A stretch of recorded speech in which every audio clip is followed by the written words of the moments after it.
What's up, family? Welcome back to another episode of Patient X Holistic Healing, where we talk about the mental, physical, and spiritual sides of healing. Today we're going to talk about the collective consciousness, right? This is a concept that everybody needs to understand when they're getting into spirituality, right? If you've never seen me before, my name is Professor X. I'll be your healing coach and spiritual teacher today. Make sure to like and subscribe if you like the video, if you enjoy the content. If you want to see more of these types of videos, or if you have a suggestion, please leave it down in the comments down below. I'd love to talk about anything related to spirituality, health, and science, right? So let's get back into it. So first and foremost, when it comes to understanding the collective consciousness, you have to understand what is consciousness, right? Consciousness is just an awareness that became aware of itself. Now, there's many different fields of consciousness, right? When we talk about a field, that's let's say a bubble, right? That's the closest representation I could say. An interconnected web of many different bubbles of consciousness, right? That would be a collective consciousness. Many different awarenesses that become aware of themselves and became aware of each other and therefore formed bonds, right? Now, collective consciousnesses can be small, they can be large, but in this case of this video, we're going to talk about the human collective consciousness, right? There's a greater collective consciousness that encompasses all awareness, energy in the universe, in omniverse, in reality, period, creation. But the true magnitude and scale of something of that nature, it would be almost impossible to describe to you. You would have to experience it. So I'm going to just tell you about the human collective consciousness. This is something that you experience on a day-to-day basis, and you interact with it and probably don't even know, right? Now, like I said, the human collective consciousness is a bunch of different consciousness. We have all human beings, all races, all walks of life, babies, children, teens, adults, grandparents, deceased people, and that's a bar as well. Deceased people, they exist in this collective consciousness as stored energy, and we're constantly tapping into this consciousness. When I look into my consciousness, right, I have my own field, right? When I tap into this consciousness, I can go within the many different layers of it. I'm gonna get into all the different layers of consciousness later, but I can poke around and go frequently to the places that I frequent, right? When you imagine consciousness, you have to imagine it as a space. It's a place, because it is beyond this physical realm. We're going to get into that as well, how consciousness supersedes the physical realm. But that's kind of implied with this video, to be honest. And beyond this physical realm, space still exists, but in many different forms. So we have, in this physical world, we have 3D space, or what would truly be described as a regular space with 3D objects taking it up, right? And then we have a greater space with more complex geometry of, entities and shapes and different objects existing within that. But that's a whole other video as well. I have different videos talking about multi-dimensional nature and all of that, and I'll make more. But for this video, I need you to know that the consciousness is a space. So I'm poking around through this consciousness. I'm looking around, and it's places that I usually go to. This is like the instinctual nature, right? When we think, we usually think the same things over and over again throughout our days. Oh, it's time to do this. Oh, it's time to do that. Oh, this thing automatically makes me think about this thing, or that thing automatically makes me think about this thing. That's because we've conditioned ourselves. Consciousness is malleable and it's conditional. You can train a consciousness to act a certain way. It's almost like a computer program. In fact, computer programs were modeled after the human mind, or what you would call the human consciousness, which supersedes the human mind. And I was going to say we can get into that later, but let's get into that right now. Since the mind exists in a higher space than the physical realm, the mind is what influences the brain. Within the brain, they don't know if within the body, they don't know if the physiological impulses come first, or the actual, within the body, they don't know if the physiological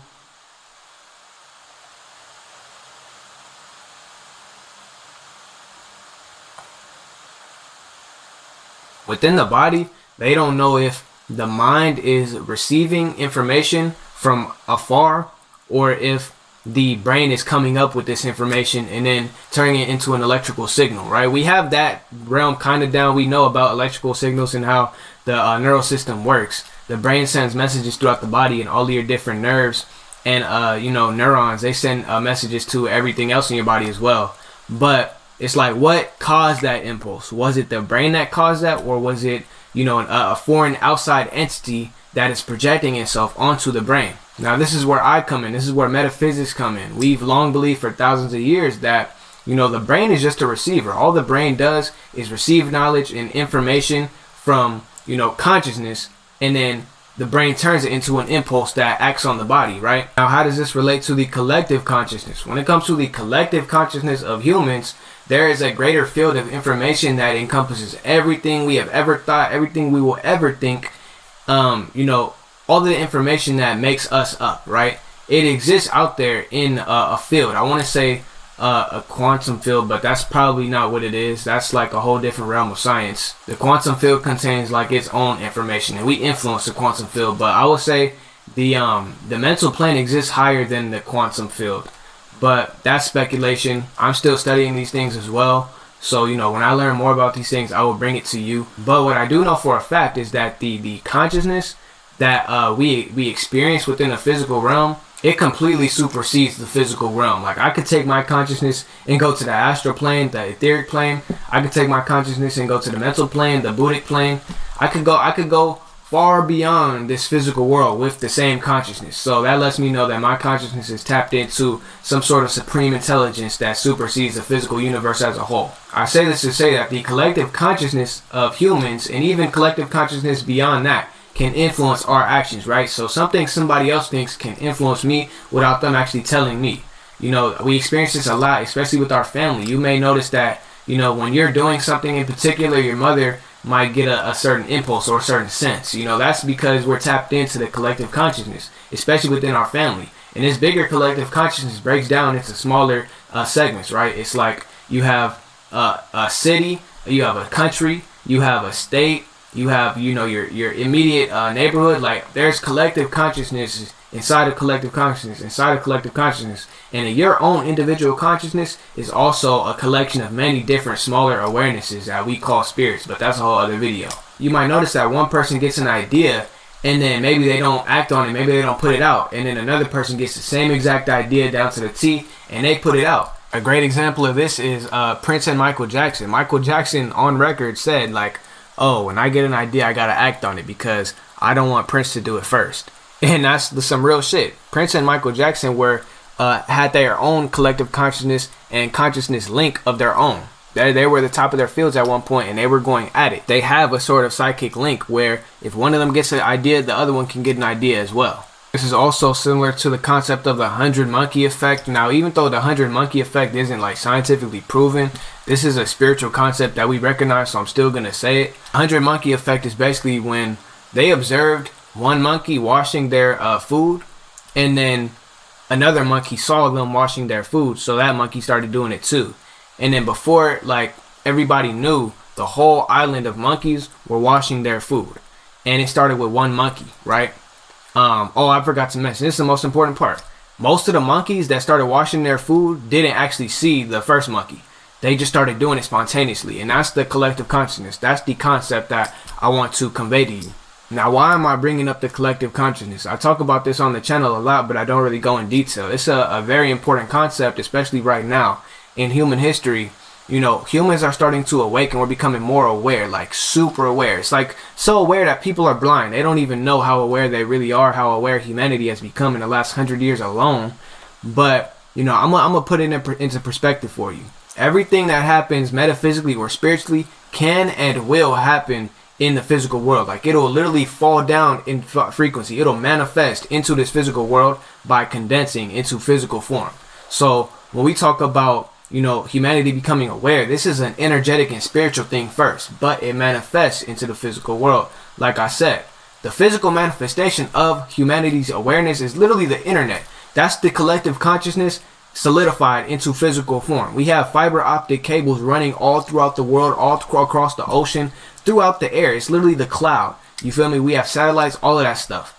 That is literally the physical manifestation of the web of consciousness that we exist in as human beings. Our consciousness got so big, it got so dense, it got so filled with information that it manifested, it condensed into physical form, right? Not only that, you know, humanity has become more intelligent over the last 100 years as well. Most countries have access to education, whether that's, you know, good education, bad education, mid education. You know, education is becoming more and more prominent within the world. And human knowledge of the world of physics, of science, has increased as well. Now that's debatable. Some people will say that humanity has known the things we know forever and blah, blah, blah. But I'm going to keep it straight. What is considered known history, right? Although I acknowledge that ancient cultures had a lot of spiritual knowledge and knowledge about science and chemistry, when it comes to certain technologies that we have right now, there's no proof of these technologies existing. Like, for example, like particle accelerators.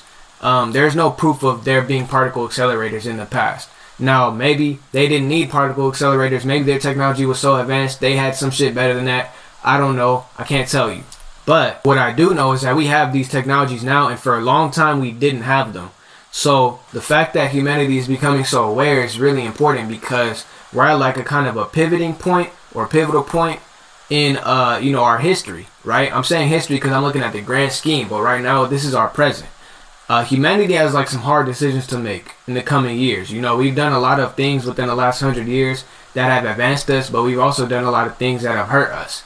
And we're coming to a point of awareness where we're looking at ourselves in the mirror for the first time, and it's like, wow, like this shit don't really look good. We've poisoned a lot of our ecosystems. We've done a lot of fucked up things to the environment and the planet. And these are things that we have to overcome. Like, there's no running from it. And to overcome these things, it will take a high level of consciousness. It'll take a certain level of collectivism. And that's why I mentioned the collective consciousness. Once people start to become aware, they awaken to the fact that the collective consciousness even exists. Once people realize how interconnected we are, how intertwined we are, they will start to understand that we are literally one being, one consciousness, manifesting as many individual consciousness within the physical plane. Once people realize that sense of oneness and that we are all the same being, I promise you, violence, greed, narcissism, selfishness, all of these things will go down. I'm not going to say they're going to be erased, but humanity will be able to move forward with our best foot, in a sense. This is what is commonly referred to as, the Great Awakening, or, the ascension to 5D, whatever you want to call it, right? There is a mass awakening happening on the planet. And I talked about this in a previous video. This isn't some spiritual woo-woo concept. This is something that we're literally experiencing in real time. And I don't want people to think that it's so mystical. That kind of takes away the realism of it, because this is a very real and tangible thing that we're witnessing.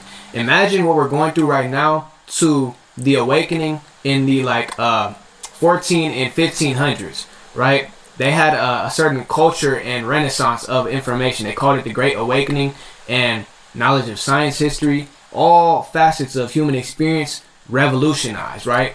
This is what we're going through again, but it's so crazy now because we have the internet, we have AI, we have quantum computing, we have so much shit. It's going to be, right now, in 100 years from now, it's going to look so different, you don't even know.